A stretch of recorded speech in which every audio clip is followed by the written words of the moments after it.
el fondo legal de todo este embrollo que tenemos hoy nuestro país con Estados Unidos, con las aerolíneas. Desde Jalapa, Veracruz, Luis Rodríguez Alemán. ¿Cómo estás, Luis? Hola Eduardo, ¿cómo están? Saludos a todos en la mesa. Bien, a ver, danos el análisis jurídico. ¿Quién tiene la razón? ¿México, Estados Unidos o empate? Yo primero voy a dar el contexto y después voy a dar mi conclusión. Sí. Hay que tener claro, como punto previo, que estas relaciones en materia aeronáutica se encuentran regidas por cierto tipo de ordenamientos jurídicos que cuando se dan en el plano internacional reciben el nombre de acuerdos, ¿no? O de tratados.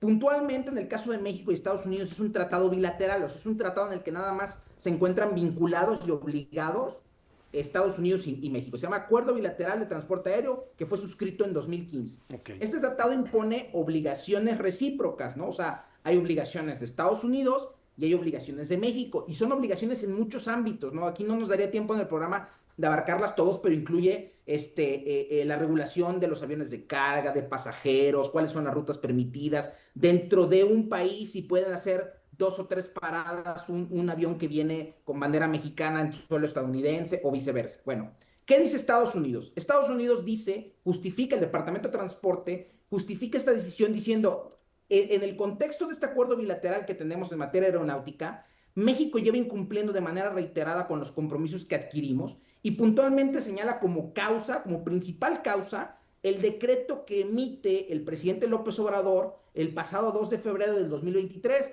Un decreto que, por cierto, lo platicamos en este programa, que era a través del cual se establecía que todo el transporte de carga que viniera de fuera del país ya no tenía que operar en el Aeropuerto Internacional de la Ciudad de México, sino en el aeropuerto nuevo, en el AIFA, en este aeropuerto. Entonces, dice el gobierno de Estados Unidos en estos documentos, son 2 acuerdos en el que emiten digamos que sus determinaciones, cuáles son las acciones que están tomando a partir de estas razones. Pero te interrumpo, pero además alegan que López Obrador nunca les dio una explicación ni justificación técnica ni transparente. Y a la fecha dicen que no la han recibido, porque el presidente López Obrador dijo por seguridad, porque había muchos vuelos llegando y yendo del aeropuerto, y fue la única razón que dio. Sí, dice que él justificó su decreto en su momento por un decreto previo que establecía que había una saturación en el Aeropuerto Internacional de la Ciudad de México. Pero lo que dice el gobierno de Estados Unidos es que esa no es una justificación técnica, porque la saturación lleva mucho tiempo ocurriendo y lo que está sucediendo con este decreto es que estás provocando un trato desigual, porque las aerolíneas mexicanas que transportan pasajeros y que en la base del avión transportan carga, sí pueden descargar en el Aeropuerto Internacional de la Ciudad de México, y a mis aerolíneas no les estás permitiendo eso, ¿no? Entonces, ese decreto que saca todo ese transporte de carga del Aeropuerto Internacional de la Ciudad de México, consideran que no tiene una justificación técnica, no se encuentra previsto un plazo temporal para su terminación, porque en el decreto no hay un plazo temporal, aunque la Agencia de Aviación Mexicana supuestamente había establecido un parámetro para la temporalidad del decreto. Lo cierto es que no hay una temporalidad. Si no se anota en el decreto, no existe. Exactamente, en el decreto no hay, ¿no? En los transitorios del decreto, que es donde tendrían que decir cuánto tiempo va a durar esa medida, no hay ninguna temporalidad. Entonces, ¿qué dice el Departamento de Transporte de los Estados Unidos? Estas medidas que nosotros estamos dictando son una medida refleja. ¿Qué quiere decir? Te voy a dar el mismo trato que tú me estás dando, ¿no? Y entonces, hasta que tú no revoques ese decreto, yo te voy a aplicar estas medidas que empezarán en vigor, una de ellas el 7 de noviembre de este año y otra dice a los 14 días, ¿no? Gulp. Ahora, ¿la posición de México cuál es? ¿Ha variado de ser la misma que argumentó sin aportar pruebas Andrés Manuel? Porque yo creo que la presidenta sigue defendiendo lo que hizo el presidente. Entiendo por qué lo defiende, pero ¿realmente hay razón en eso? Pues yo, digamos que desde el punto de vista operativo, que no es mi área la aeronáutica, pues yo no anticipo haber ninguna razón, porque en los documentos que son públicos y que se encuentran en poder del Departamento de Transporte de los Estados Unidos, ellos argumentan que no les han aportado ninguna razón técnica que justifique la decisión, ¿no? Porque puede ser una razón política. Puede ser algún capricho. ¿Por qué no aceptan un capricho? Entonces, Un capricho es una razón técnica, ¿no? Sí, sí. A ver, Juan. Bueno, Cuando Eduardo, empezó- a ver. dicen estos acuerdos, rápido, dicen estos acuerdos que ellos consideran que hay una intervención estatal desmedida para favorecer la operación del aeropuerto del AIFA. Y los Así negocios lo de dice Andy, este tal acuerdo. vez, ahí se dice, como se rumora. Sí, sí. Negocios de Andy. Lo dice. Se dice, como se rumora. A ver, A ver, Juan. cuando empezaron a hablar de problemas de seguridad en el aeropuerto, no se nos olvide que en aquel entonces los analistas y los controladores aéreos del país y del aeropuerto decían que no era posible que convivieran los dos aeropuertos, un aeropuerto militar y un aeropuerto civil. Cuando de todos modos empezó a operar el AIFA como aeropuerto civil, modificaron todas las rutas. Sí, claro. Y entonces la modificación de rutas, recordarán que puso en riesgo varias operaciones aéreas, incluso hubo abortos de aterrizajes, Esto etcétera. se hizo con las patas. Sí. Hay que decirlo. Pero siguiendo con esa misma teoría, decidieron que entonces por razones de seguridad había que disminuir vuelos. Entonces México tenía el aeropuerto de México tenía 64 operaciones por hora y las bajaron a 46. O sea, te vas porque te vas. Después la subieron. Sí. Ahora están en 54, creo. Pero el verdadero problema era el manejo de las rutas, que eran una necedad. Conclusión, la carga era uno de los aparentes problemas y por eso se la llevaron al AIFA. Como el AIFA no volaba, no despejaba, se llevaron la carga. Pero es una suma de cosas que nació desde que cambiaron las rutas aéreas. Ahora, ojo, la saturación del aeropuerto de la Ciudad de México está más en las terminales que en las pistas. Ojo, y hay que A ver, señalarlo.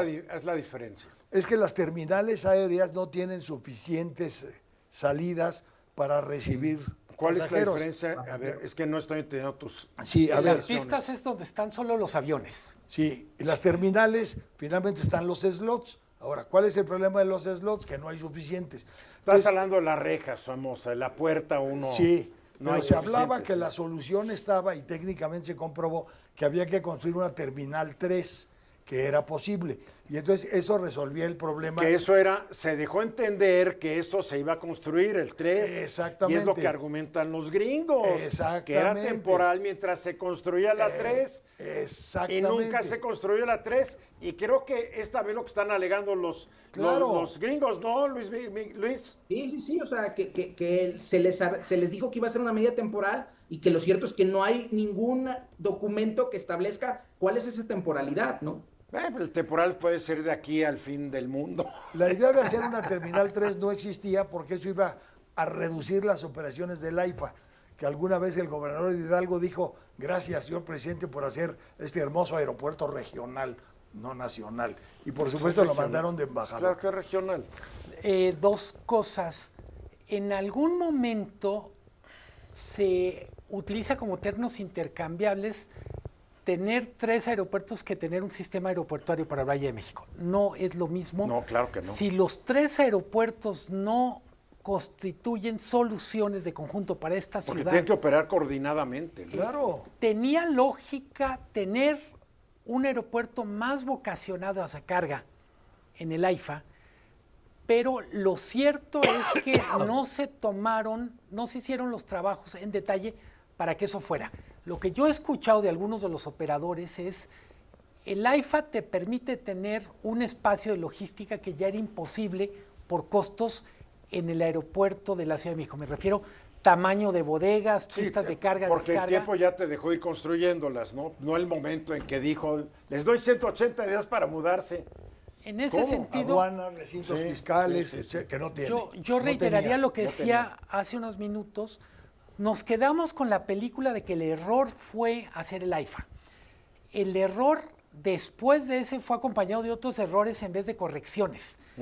Estados Unidos en este y en otros temas, pienso la acusación de lavado de dinero, es yo mando cartas, pido explicaciones y nadie me contesta en tiempo y forma. Ahí está la bronca. Ojo, no es la Cancillería la que tiene que contestar. En algunos casos son oficinas relativamente menores que sienten que funciona mejor trabajar como avestruz que tratar de hacer las cosas. La autoridad Aeronáutica es la que debería estar contestando. El ¿no? CENEAM. Sí.